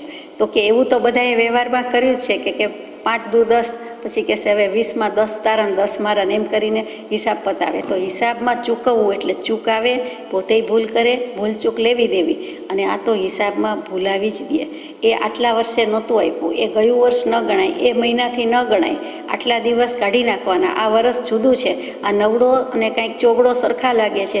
આવું બધું જે કરવું, અક્ષરમાં, શબ્દમાં, ભાષામાં, સાલમાં, સંવતમાં અને આંકડામાં, મીંડામાં ક્યાંય પણ ભૂલ કરવી, કરાવીને અનુમોદવી, તો એ હિસાબમાં ચૂકવવું. પોતે ભૂલ ન કરે તો સામાન્ય ભૂલાવી દે એવું કરે. તો એ તો બધું આપણે જાણીએ છીએ કે જાગીરદાર વગેરે તો બહુ જ કરતા હોય, જમીન મહેસૂલવાળા, પણ હવે તો બધે જ ચાલ્યું છે. તો એ પણ મોટી ચોરી કે મોટી ભૂલ છે. કોઈના બિલમાં 5-10 રૂપિયા જેવી કે 25-50 રૂપિયા જેવી વાત બાકી રહેતી હોય, 1 રૂપિયો જ મારે તો કેવો હતો, તો પણ એ ભાવ વધારે છે, અનેક ભાવ વધારી દે છે 1 રૂપિયા માટે. અને આગલા ભવોમાં આપણે એવું કર્યું હશે, જેથી જ કોઈ વખત કોઈનો એક જ રૂપિયો ચૂકવવા માટે આપણે એની સાથે લાખોની લેતી દેતી થાય અને છેલ્લે એમ થાય કે 1 રૂપિયો માગતો હતો ને એટલે અરે એના માટે આટલો આરંભ સમારંભ અને આટલો પરિગ્રહ કરીને પછી એનો 1 રૂપિયો આમ વળતર ચૂકવવું પડ્યું, એ તો પોસાય એવું છે જ નહીં. 8મું છે જુલમી ભાવ કેવો. જુલમ કહેતા જ અત્યાચાર, એટલે અનાચાર, દુરાચાર, સદાચારની વાતમાં અત્યાચારની વાત આવી. એવો ભાવ કેવો કોઈને કોઈ વસ્તુનો કે અત્યાચાર લાગે, એ જુલમી લાગે, એને સાંભળીને જ એમ થાય કે આ તો મને પોસાય જ નહીં. એક તો વસ્તુ મોંઘી જ હોય, મોંઘવારી થઈ ગઈ હોય અને એમાં કહે કે આ કેટલાનું, તો કે 50 રૂપિયાની બદલે એમ કહે કે આ 500 રૂપિયાનું. 500 રૂપિયાની વાત તો કે આ 5000નું. 5000 રૂપિયાની કોઈ સોના ચાંદીની વસ્તુ હોય તો કે આ 50,000ની. એટલે સાંભળીને જ કોઈ કહી દે કે આ તો મને પોસાય નહીં અથવા તો મારે લેવું નથી, અથવા તો જે કાંઈ આર્ત ધ્યાન થાય તે. તો જુલમી ભાવ કેવો એ પણ વ્યવસાયમાં ચાલે નહીં. વધારે ભાવ કહીને લૂંટી લેવા એ પણ ખોટું છે. કોઈ અજ્ઞાત હોય, ભાષાનો જાણકાર ન હોય, દેશ દેશાવર ફરતા હોય અને એમ થાય કે આટલા ડોલર, આટલા રૂપિયા કે આટલા પાઉન્ડ આમ જ થતું હશે અને એમાં કંઈ ચૂકવણી કરવી પડે તો એ પણ એક જાતની મોટી ચોરી છે. બિઝનેસમાં આપણે હાઉસફુલ લખી નાખીએ અને પછી કોઈ આવે તો કે ઓક્યુપન્સી છે, તો કે હા છે ને પણ આટલા ભાવ છે, તો કે કાંઈ વાંધો નહીં જોઈએ છે, તો એ એક જાતનો બિઝનેસ ટ્રીક કહેવાતી હશે. તો એ અત્યાચાર કે જુલમ જ છે ને, કે બીજા બધાને હાઉસફુલ કહી દીધું એટલે બધા પાસ થઈ જાય, પણ પછી પાછા કોઈક આવે અને લૂંટી લેવાના. દરેક વ્યવસાયમાં થોડું ઘણું થતું હશે. એટલે કૃપાદેવે કીધું કે ઓછામાં ઓછું અસત્ય કે અસદ ભાષણ માયા થાય તે પ્રમાણે કરવાનું છે. 9મું છે નિર્દોષને અલ્પ માયાથી પણ છેતરવો. કોઈ નિર્દોષ છે તો એને અલ્પ પણ માયાથી છેતરી દેવો. એને તો બિચારાને ખબર નથી, આવનારું કદાચ બાળક છે, અગર તો એને આડી અવળી ખબર નથી એટલે એ બાબતમાં એ ઇનોસન્ટ છે, નિર્દોષ જ છે, પણ એને થોડીક માયા કરીને પણ છેતરી દઈએ કે આ 17 રૂપિયાનું નહીં 47 રૂપિયાનું છે, તો તે નાનકડી વાત છે, સામું સમજે કે ન સમજે એને ખબર નથી, પણ એ પોતે જે માયાથી છેતરાય છે અને છેતરે છે એ તો એને ભેગી જવાની છે. એટલે એનું નામ જ અનાચાર કીધું, એટલે કહ્યું કે ઓછામાં ઓછો અનાચાર થાય તેમ વર્તના રાખજો. 10મું ન્યૂનાધિક તોડી આપવું, ઓછું વધતું તોડી આપવું. એટલે જોખવાનું આવે, ઇલેક્ટ્રોનિક સ્કેલ આવે તો પણ પંખાથી થોડુંક સોના ચાંદીમાં તો બહુ થાય કે આપણા શ્વાસોચ્છ્વાસથી 1-2 ગ્રામનું વજનનો ફરક આવી જાય. 1-2 ગ્રામના ભાવ કેટલા બધા હોય, તો કે તેમાં ઓછું વધતું તોડે. બીજી કોઈ વસ્તુ હોય તો નીચે વજન લગાવી દીધું હોય એટલે એક બાજુ પલ્લું ઊંચું જાય જ નહીં કે વાર લાગે. આવું જે બધું ઓછું વધતું તોડવું. અને દરેકમાં 2-2 ઇંચ કાપડીઓ એની રીતે કરે, કાપડમાં ફેબ્રિકમાં એ રીતે હોય અને સોના ચાંદીમાં એની રીતે હોય અને લાકડાનું હોય તે કાર્પેન્ટર વગેરે એની રીતે હોય, તો બધામાં 2-2 આંગળ 2-2 ઇંચ 5-5 ગ્રામ 100-100 ગ્રામ 200 ગ્રામ ઓછું વધતું આપે. એટલે વાત ક્યાં જાય તો કે એવું ન કરું. જેનું જેટલી કિંમત હું લઉં છું, ચૂકવું છું, એ આપે છે સામી વ્યક્તિ, ગ્રાહક આપે છે, તો આપણે એમાં ઓછું વધતું તોડાય નહીં, આપી જ દેવું જોઈએ, બરાબર તોડવો જોઈએ. એમાં મહેનત પડે તો ભલે, થાકી જાય તો ભલે, પણ બિલકુલ જેટલું માગ્યું હોય તેટલું આપવું જોઈએ. 11મું છે એકને બદલે બીજું અથવા મિશ્ર કરીને આપવું. સારા ઘઉંને થોડાક બીજા ઘઉં વાપરી નાખીએ, આપી દઈએ. બાસમતી ચોખાને બીજું થોડુંક અડધો અડધ બંડલ બીજું હોય અને મળતું ઝૂલતું હોય, એમ દરેક વસ્તુમાં થોડુંક કંઈક મિક્સ કરી દેવું. એટલે કમ્પોઝિટ ફોર્મ હોય. ધાણા જીરું તો કે ઘોડાની લાદનો ભૂકો નાખી દીધો હોય, લાલ મરચું એમાંય કંઈક નાખવાનું આવતું હોય છે, લાકડાનો વેર નાખી દીધો હોય, તો આમ ન ચાલે. પણ એમ જ ચાલ્યું છે. એટલે આપણે જાણીએ છીએ કે આ બધું વ્યવસાયમાં પડ્યા હોય એને ખાસ વિચારવાનું છે કે એકને બદલે બીજું ના આપી દેવાય. સારો માલ ને ખરાબ માલ, નાનાની બદલે મોટો દાણો ને હલકું ને ભારે ને જાડું ને પાતળું ને એમ કાંઈ ન અપાય, મિક્સ કરીને પણ ન અપાય. 12મું આપે તો વાંધો નથી, દોષ લાગે છે, પાપ લાગે છે, સાવધ્ય પાપ પ્રવૃત્તિથી છૂટવાની વાત છે. અને 12મું કર્માદાની ધંધો એ હમણાં લઈએ છીએ. 13મું વાંચી લઈએ, લાંચ કે અદત્તા દાન. કે રાજા પાસે જવાનું હતું તો એને જે ભેટ બક્ષિસ આપીએ તે નજરાણું કહેવાય. સલામ ઠોકે અને પછી સલામ ભરે અને આ પ્રમાણે આપે તે. ગુરુ પાસે જાય તો ગુરુ દક્ષિણા કે ગુરુ સેવા રૂપે આપે તે, અથવા તો સેવા માગે છે તે. અહીંયા જાતભાતના ઓફિસર્સ કે જાતભાતના માણસોને જે આપે છે, પટાવાળાથી માંડીને છેક સુધીના માણસોને આપે છે, એનું નામ બીજું કાંઈ નહીં પણ લાંચ. લંચ આપવાની બદલે, લંચ કરાવવાની બદલે જે આપે છે તે લાંચ. કોઈને કોઈ સ્વરૂપમાં આપે છે, ચા પાણી, છાંટો પાણી અથવા લંચ ડિનર, એ આપવું હજી સહેલું છે. એની બદલે એના નામે, એના નિમિત્તે જે કંઈ ફોડવામાં આવે છે કે ખુશ કરવામાં આવે છે તેનું નામ લાંચ, એ પણ મોટો દોષ છે. અને ભ્રષ્ટાચાર કે લાંચ પહેલાં એટલા નહોતા જેટલા હવે છે. એટલે એના ભાગીદાર તો આપણે આપણી જાતને દોષિત કરવાની છે. અને અથવા લખ્યું છે અદત્તાદાન. અદત્ત, કોઈએ આપ્યું ન હોય અને લઈ લેવું. રસ્તે જતા હોય ને કંઈક વસ્તુ મળે એ લઈ લેવું. કોઈએ આપણને લેવાનું કીધું નથી. કોઈએ કહ્યું હોય કે તમે જોજો, શોધી આપજો, અથવા આટલામાં જ પડી ગયું છે કે મારી પાછળ આવતા હતા તો જુઓ, તો બરોબર છે. બાકી અદત્ત, કોઈએ દીધું નથી, કીધું નથી, તો આપણે લીધું એવું કરાય નહીં. અદત્ત આદાન એ લેવાય નહીં. ગમે તેટલી મોંઘી વસ્તુ હોય પણ તે અદત્તાદાનનો દોષ મોટો છે, એ પણ કરવા જેવું નથી. અને આટલું કરીને કહી દીધું છે, એ વાટેથી કંઈ રડવું નહીં. એ જાણે સામાન્ય વ્યવહાર શુદ્ધિ ઉપજીવન અર્થે કહી ગયો. અહીંયા પાઠ પૂરો થાય છે. 12મો કર્માદાની ધંધા બાકી રહે છે, તે આપણે વિચારીએ, પૂરું થાય એવો પ્રયાસ કરીએ. કર્માદાની ધંધા એટલે શ્રાવકને, મુમુક્ષુને ખબર જ છે કે શ્રાવકના 12 વ્રતમાં 7મું ભોગોપભોગ પરિમાણ વ્રત, કે ભોગ અને ઉપભોગ કરવાની વસ્તુ છે, એક જ વખત વપરાય તે ભોગ, અને વારંવાર ભોગવી શકાય, વાપરી શકાય તે ઉપભોગ છે. વસ્ત્ર, ફર્નિચર વગેરે વારંવાર વાપરી શકાય. પેરિશેબલ ગુડ્સ, ખાદ્ય પેય વગેરે છે તે એક વખત હોય છે, તે પ્રમાણે તો ભોગ ઉપભોગમાં બધું આવી જાય છે. અને તેનું પરિમાણ એટલે મર્યાદા બાંધવાની વાત છે. હવે એમાં 15 પ્રકારના કર્માદાની ધંધા મૂક્યા છે. તે કર્માદાની એટલે શબ્દ શું? તો કે કર્મનું આદાન એટલે કે ગ્રહણ થાય છે. તે ભારે કર્મો જેની પાસેથી આવે છે, જે કરતા, જે વ્યવસાય કરતા તીવ્ર કર્મો, તીવ્ર ભારે કર્મનું આદાન એટલે કે બંધ થાય છે, બંધ કરાવે છે, તેનું નામ કર્માદાની ધંધા. કર્માદાની ધંધા 15 કીધા છે. એમાં 5 કર્મ, 5 વ્યાપાર અને 5 ધંધા એમ શબ્દ છે. શાસ્ત્રોમાં વિશેષ આવશ્યક સૂત્રમાં મૂકેલું છે. તો 5 કર્મ કયા? તો કે અંગાર કર્મ, વિપિન કર્મ, અનહ કર્મ, ભારી કર્મ, સ્ફોટ કર્મ. 5 વ્યાપાર કયા? તો કે દાંતનો, લાખનો, રસનો, કેશનો, વિષનો, જે કંઈ છે તે. 5 ધંધા કયા? તો કે યંત્ર પીડન, નિર્લંછન, દવાગ્નિ, સરહ શોષણ અને અસતી પોષણ. હવે આ 15 શબ્દથી આપણે સમજી શકીએ, અથવા વધારે વિગતમાં જવું હોય તો જઈએ. તો અંગાર કર્મ એટલે તો શબ્દ સમજાઈ જાય છે તેમ આગને લગતું, કોલસાને લગતું જે કંઈ છે તે. તો જેટલા ધંધામાં પછી લુહાર, સોની, કંસારા પણ આવી જાય તો પછી વનમાં આગ લગાડી બધા તો આવી જાય, એમાં નવાઈ નથી. તો વ્યવસાયમાં જે કાંઈ કોલસાને, અગ્નિને લગતું છે તે બધું ન કરવું. હવે એ તો જુદી જુદી રીતે આવે. કોલસા ગયા અને લાકડા ગયા તો બીજું આવ્યું, પણ તે બધા જ અંગાર કર્મમાં આવે. એમાં ભઠ્ઠી, ઈંટો પકાવવી, કુંભાર, લુહાર, સોની વગેરે વગેરે આવી ગયા. કંસારાને લઈ લીધા એટલે થઈ ગયું ને. અને એવી જ રીતે ભાડભૂંજા એટલે કે ચણા, મમરા કે અનાજ, ધાન્ય શેકવાના જે બિઝનેસ હોય છે તે, તો તે બધા અંગાર કર્મમાં આવ્યા. એટલે તે કરવાની ના છે, બની શકે તો કરવાની ના છે. પછી વિપિન કર્મ. વિપિન એટલે જંગલ, કાનન, વન જે કહીએ તે. એમાં ઝાડપાન કપાવવા, વાવવા, વેચવા, પાણી પાવું, પાણી પીવડાવવું, જંગલના બીડ અને એમાં જે કંઈ લેવા, ખરીદવા, વેચાણ જે કંઈ કરવું, કઠોળની દાળ કરાવવી, તે બધું, મેંદો, સોજી વગેરે કરાવવું, એ જંગલ કર્મમાં, વિપિનમાં મને નથી લાગતું આવે, એ બીજામાં આવતું હોવું જોઈએ. કારણ કે કદાચ શાસ્ત્રકારોમાં ભેદ હોય. આ બધું જંગલનું છે, બરાબર છે, ઝાડ પાન ઉછેરે, ફળ ફૂલ, પાણી પીવડાવવું, અથવા તો જંગલને લગતું જે કાંઈ છે તે બધું જ વિપિન કર્મ, એટલે તે જંગલને લગતું. ત્યાર પછી છે અનહ કર્મ, એટલે અનસ શબ્દ છે. તો અનહ એટલે શું? તો કે અનસ એટલે ગાડું, શકટમ, ગાડું, બળદગાડું જે કહીએ તે. તો એના ધૂંસરી, પૈડા, ચક્ર એ બધું ખરીદવું, વેચવું, રિપેર કરવું પણ આવી જાય. એ બધું જ અનસ કર્મમાં આવે.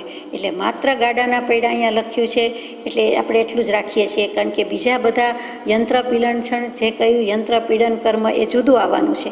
એટલે બીજા વાહનના પૈડાની વાત પછી લઈશું. આમાં લેવી હોય તો વાંધો નથી, પણ ગણાય જુદું. પછી કયું મૂક્યું છે? ભાટી કર્મ.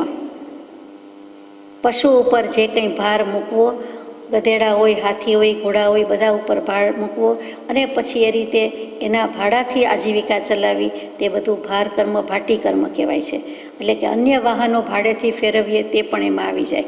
એટલે આજે કદાચ પશુની વાત ન હોય અને 4 પૈડાવાળા હોય, 2 પૈડાવાળા હોય, તો કોઈને ભાડે આપતા હોય, સાયકલ, સ્કૂટર, રિક્ષો, અગર તો કાર, ટેક્સી જે કાંઈ છે તે, ટ્રક, ટ્રેક્ટર બધું આવી જતું હશે, એ બધું જ ભાટી કર્મમાં આવે. એ પણ બને તો કરવું, કરાવવું નહીં. જો 5મું લખ્યું છે સ્ફોટ કર્મ, સ્ફોટક કર્મ. કૂવા, વાવ, સરોવર, તળાવ ખોદાવવા, ગાળવા અને ખીણ ખાણ પર્વતમાં રોકાણ કરવું. એટલે ઘણા પર્વત આખો ખરીદી લે, કેટલીક વખત ખાણ અને ખીણ, એમાં ખીણમાંથી જે નીકળે તે જુદું અને ખાણમાંથી નીકળે તે જુદું. તો કે કોલસા, માટી, સોનું, આખી ખાણ, માર્બલ અને ગ્રેનાઇટની તો ઘણાને હોય છે. તો એ બધા જે કાંઈ ધંધા કરે છે તે સ્ફોટક કર્મ. એટલે અહીંયા 5 કર્મની વાત પૂરી થઈ. 5 વ્યાપાર. દાંતનો વ્યાપાર. દાંતનો એટલે અહીંયા હાથી દાંતનો વ્યાપાર. હાથી દાંતનો વ્યાપાર ઘુવડના નખ, વાઘના નખ, હંસના રોમરાય એટલે કે રૂવાડા, ચિત્તાનું ચામડું, ચમરી ગાય જેના વાળમાંથી ચામર બને છે તે, ચામરના વાળ છે તે ચમરી ગાય, અને સમુદ્રના શંખ, કોળા, છીપ વગેરે એ બધાને ડેકોરેટિવ આઇટમ બનાવવી, કરવી અને વેચવી. તો એ મૂળમાં તો જીવ જ છે એટલે એની પણ ના છે. એટલે દાંતની ના, દાંતના વ્યાપારની ના. પછી લાખનો વ્યાપાર છે. લાખ એટલે લાખ વસ્તુ જેવી. લાખના રમકડા બહુ બને, લાખના ઘરેણાં પણ બહુ બને. તો કે લાખ લોહી જેવું લાલ હોય છે, એવો ભૂકો હોય છે અને એવી બધી રીતે બનતું હોય છે. એટલે ગુંદરની જેમ લાખ, એના ઝાડ પણ હોય છે. તો કે એ લાખનું કંઈ પણ ન કરાય. લાખના ઘરેણાં, ઝવેરાત જે કયો તે, અગર તો લાખનું જે કંઈ રમકડાથી માંડીને વસ્તુ એ પણ કરવાની ના છે. પછી રસ. રસમાં શું લઈશું? તો કે મદ્ય, મધ, માંસ, માખણ, ચરબી. ચરબી એટલે જે આ બધી ટેલો, મટન ટેલો કહે છે તે બધું. દૂધ, દહીં, ઘી, તેલ, સ્નિગ્ધ પદાર્થો. પ્રત્યેક આસવ જે વૈદરાજને દોષ લાગતા હોય તે કેટલા ઊંડા ખાડામાં બધું તપાવે રાખીને સડો જ હોય. કોઈ પણ જાતની દવા આસવ તે સડો જ છે. સ્પિરિટ, તેજાબ, એસિડ, મુરબ્બા, અથાણા, ફિનાઇલ વગેરે વગેરે આ રસનો વ્યાપાર કરે તે. ત્યાર પછી વિષ વાણિજ્ય. તો વિષમાં શું આવે? તો કે ઝેર. ઝેરનો કોઈ વ્યાપાર કરે? તો કે ખનિજ ઝેરનો વ્યાપાર કરે, સોમલ વગેરેનો વ્યાપાર કરે. સોમલ ઝેર છે, ખનિજ ઝેર છે. એવી રીતે વચનાગ વગેરે વનસ્પતિજન્ય ઝેર છે. ક્લોરોફોર્મ, ઝેરી ગેસ જેટલા પણ આવે છે તે, અને કાતિલ અસર કરનારા બધા જ એસિડથી માંડીને જે કોઈ છે તે બધા જ આ ઝેર, આ વિષ વાણિજ્ય એટલે કે વિષના વ્યાપારમાં આવે. એટલે કેમિકલનો બિઝનેસ પણ આમે આવી ગયો એમ કહેવાનું મન થઈ જાય.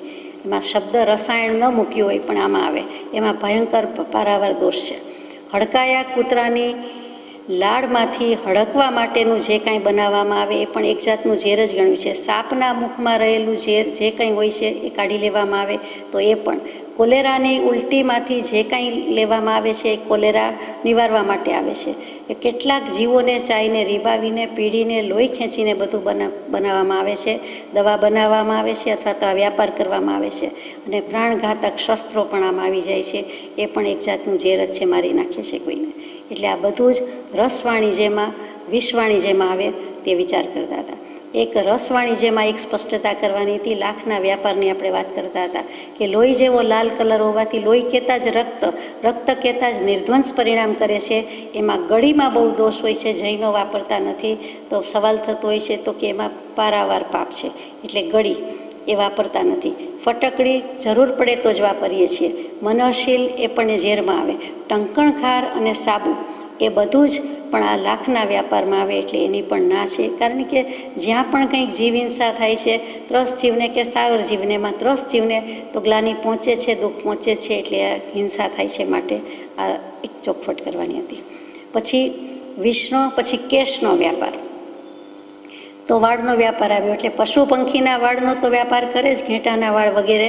પણ એની સાથે સાથે કેટલાક જે હંસના લઈ લે છે અથવા તો બીજા કોઈના લઈ લે છે, મનુષ્યોના લઈ લે છે. કઈ રીતે? તો કે મનુષ્યના વાળના પણ ચોટલા, વીગ બધું બનતું હોય એ ખરું. પછી વર વિક્રય અને કન્યા વિક્રય થાય છે. સાટા પેટા જે કાંઈ ખતમણી થાય છે તે બધું જ ત્યાં કેશના વ્યાપારમાં ગણે છે. એટલે કે દ્વિપદ ચૌપદ તો લઈ લીધા, પણ મનુષ્યો જેવા મનુષ્યો એના વાળ, તો કે મનુષ્યોના વાળ કહેતા વાળવાળા મનુષ્યો. અને મનુષ્યોનો વ્યાપાર એટલે કે જે કન્યા વેચાણ અને વર વેચાણ થાય છે તે એ પણ એમાં લઈ લીધું છે. કેટલું સૂક્ષ્મ ગણિત છે જોવાનું છે, સૂક્ષ્મ જ્ઞાન છે. ત્યાર પછી 5 ધંધામાં યંત્ર પીડનમાં તો આપણે કહેતા હતા કે મશીનરીને લગતું જે કાંઈ આવતું હોય તે બધું. પછી નિર્લાંછન કર્મ એટલે કે ગાય, ભેંસ, બળદ, ઊંટ એમાં કેટલાક એમના અવયવ છેદીને નાખવામાં આવે છે તે. બળદનું જે કરવામાં આવે છે તે, ઊંટની પણ પીઠ હોય છે એ નાની કરી દેવામાં આવે છે અથવા તો કેટલીક રીતે સંકોચી દેવામાં આવે છે તે જે કોઈ અવયવ અંગોપાંગ ઉપર વિધિ થાય છે અને ક્રૂર હિંસા થાય છે તે બધું એમાં આવી જાય છે. અને ત્યાર પછી દવ અગ્નિ કર્મ, એટલે કે દાવાનળ, જંગલમાં દાવાનળ મૂકવાનું કામ, જંગલને લગતું જે કંઈ હોય તે, ઝાડપાન બાળે, કચરો બાળે, છેવટ કાંઈ ન હોય તો કેટલાક ભીલ જેવા, આદિવાસી જેવા શહેરના ગામડાના લોકો પણ આવી ગયા. તે કાંઈ કરવાનું ન હોય જીવનમાં, જગતમાં કે આખા દિવસમાં, તો બેઠા બેઠા કચરો બાળે. એટલે ભયંકર પાપ છે એમાં. પૃથ્વી કાંઈના જીવને દુઃખ છે, અગ્નિ કાંઈના વાયર જે કાંઈ નીચે જતા હોય એને બળી જાય તો દુઃખ છે, અને બીજા ત્રસ્ત જીવોને પણ દુઃખ લાગે છે. એટલે હિંસા થઈ જાય છે. એટલે એ પણ કરવા જેવું નથી. અને ત્યાર પછી સરહ શોષણ કર્મ, એટલે સરોવર, તળાવ વગેરે ખોદાવ્યા હોય પણ પછી કેટલીક વખત સૂકવી દેવા પડે. ખેતરમાં માનો કે પાણી ભરાઈ જાય તો નીક વગેરેથી વેવડાવી દેવા પડે, સુકાવી લેવું પડે, ખેંચાવી લેવું પડે. એ પણ સરહ શોષણ કર્મમાં જાય છે. એ પણ કરવા યોગ્ય નથી. ખેતીમાં તો ઘણા જ દોષ, ઘણા જ પાપ.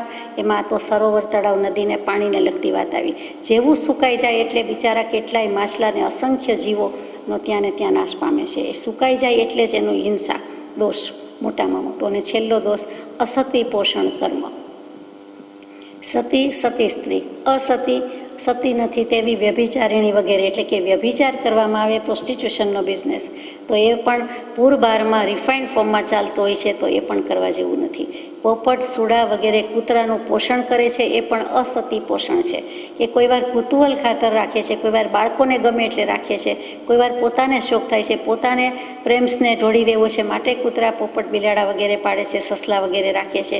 એ પશુ પંખીને એ રીતે પોષણ કરવા જાય છે, પણ એ ખરેખર અસત પોષણ છે, કરવા જેવું નથી. એટલે પશુ પંખીને કેળવીને સર્કસવાળાને વેચે છે, મદારીને આપે છે, પેલા ડુગડુગી વગાડનારાને, તો એ પણ દોષ છે. પોપટ, ચકલા પાડીને પછી ઉડાડી દે છે, વેચે છે, અને કેટલાક એમાંથી એને જ મારીને ખાય છે વગેરે પણ થાય છે. તો એ પણ અસતી પોષણ કર્મ છે. એટલે કેટલું બધું સૂક્ષ્મતાએ બધું લઈ લીધું છે, વિચારવાનું છે. એ કરવા જેવું નથી. ક્યાંય કોઈને પોષણ આપવા જેવું નથી. આ 15 પ્રકારના બિઝનેસમાં જૈન, મુમુક્ષુ, અગર તો જે કંઈ ધર્મનો બોધ લાગ્યો છે, હિન્દુ હોય તો હિન્દુ, પણ એ જેને જે લાગ્યું છે તેને આમાં પડવા જેવું નથી. અહીંયા કદાચ કપાસનું અથવા ઘણી સૂક્ષ્મ હિંસા થાય એ ધંધો કહેવાનો રહી ગયો છે, એમાં પણ પારાવાર દોષ છે. ને મોટા ભાગના જૈન એવા બધા બિઝનેસમાં જ પડ્યા હોય છે. એને આરસ ગ્રેનાઇટની ખાણ હોય, એને કપાસને ઝીંડવાના કેટલા દોષો એમાં હોય, બીજા તો અનેક વ્યવસાય છે. એટલે અને હવે વળી કેમિકલ્સના બિઝનેસનું ચાલ્યું છે. તો એ બધામાં દોષ ને દોષ. ભગવાનનું વચન યાદ આવે. કૃપાદેવ કહે છે કે દુકાને મેં નાના પ્રકારની લીલા લહેર કરી છે, અનેક પ્રકારની લીલા લહેર કરી છે, અનેક પુસ્તકો વાંચ્યા છે, રામ ઇત્યાદિક સત્પુરુષોના ચરિત્ર વાંચ્યા છે, તેના ઉપર મેં કવિતાઓ રચી છે, સંસારી તૃષ્ણાઓ પણ કરી છે, છતાં કોઈને મેં ઓછો અધિકો ભાવ કયો નથી, કે કોઈને મેં ઓછું અધિકું તોડી દીધું નથી. એ મને ચોક્કસ સાંભળે છે. આ કૃપાદેવ ન્યાય નીતિપૂર્વક દ્રવ્ય ઉપાર્જન કર્યું છે. અને બીજા તો કેટલાય દૃષ્ટાંત છે કે કૃપાદેવ દૂધ પીવે છે, લોહી પીતો નથી. પેલા આરબને ઘણું બધું આર્ત ધ્યાન થાય એવું લાગે છે, એટલે તરત જ જે ડોક્યુમેન્ટ હતો તે ફાડી નાખ્યો, પોતાના હકનું હતું, પણ કે તને આટલો ભાવ આસમાને ગયો ને તારે મને આટલા ભાવ આપવા પડશે, આટલી રકમ ભરપાઈ કરવી પડશે, તને રાત્રે ઊંઘ હરામ થઈ ગઈ છે, તો તું ભૂલી જા, મારા તારા વચ્ચે જ વાત છે. આ ડોક્યુમેન્ટ, દસ્તાવેજ, સહી કરેલું કાગળ ફાડી નાખ્યો અને તરત જ કહી દીધું કે અમે આવું કામ કરતા નથી. એવી જ રીતે બચપણમાં 11, 12, 15 વર્ષની ઉંમર સુધીમાં નાની દુકાનમાં નાને પાયે જે વ્યાપાર કરતા હતા, ત્યારે એકાના બે આના જેટલું તલ માત્ર અહીં લખ્યું છે કે ઓછો અધિકો ભાવ કયો નથી, કોઈને ઓછું વધતું તોડી દીધું નથી. પોતે ન્યાય સંપન્ન દ્રવ્ય ઉપાર્જન કર્યું છે. અને એ ન્યાય સંપન્ન દ્રવ્ય ઉપાર્જન હોય તો જ આગળ લક્ષ્મી થાય છે. એને જ સુલક્ષ્મી કહેવાય છે. નહીં તો અન્યાયથી ઉપાર્જિત હોય તો 10 વર્ષમાં તો જતી જ રહે છે. અને નહીં તો સમૂળગી આપણું મૂળમાં જે ઓરિજિનલ મૂડી હોય તે પણ લઈને ધનોત્પનોત કરી નાખે છે, ખેદાન મેદાન કરી નાખે છે, નષ્ટભ્રષ્ટ કરી નાખે છે. એટલે ન્યાય ઉપાર્જિત લક્ષ્મી ધન હોવું જોઈએ. જેમ કમળથી સરોવર શોભે, ચંદ્રથી રાત્રિ શોભે, યૌવનથી સ્ત્રી શોભે, તેમ ન્યાય નીતિથી જ લક્ષ્મી, સુલક્ષ્મી, ધનલક્ષ્મી કહેવાય છે. બાકી તો અપલક્ષ્મી, કુલક્ષ્મી કહેવાય છે. સજાત્મ સ્વરૂપ પરમ ગુરુ.